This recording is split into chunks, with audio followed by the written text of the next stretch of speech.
रहीम अस्सलाम वालेकुम रहमतुल्लाहि व बरकातुहू। मोहम्मद सद्दीक लाहौर से सवाल करते हैं, कहते हैं कि अगर किसी शख्स ने छलांग लगाई या फिर भारी वजन उठाया, उसके कतरे खारिज हो गए, कतरों में मनी है या मज़ी वदी है, तो क्या उससे गुस्ल फर्ज हो जाएगा? जी, पहले ये बात समझ लें कि मनी का अखराज इस तरह नहीं होता।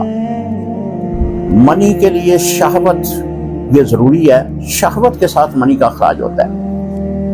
अलबत्ता ऐसा ज़रूर है कि शहवत के साथ मनी का अखराज हुआ है और उज़्व तनासुल में कहीं पे मनी के कतरे रुके हुए हैं, वो इस तरह अगर खारिज हुए हैं तो आपने अगर गुस्ल पहले कर लिया है तो दोबारा गुस्ल करने की ज़रूरत नहीं है।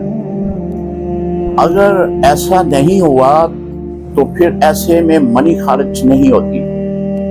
मज़ी वदी हो सकता है कि उसका खराज हो, लेकिन इन दोनों में गुस्ल फर्ज नहीं होता।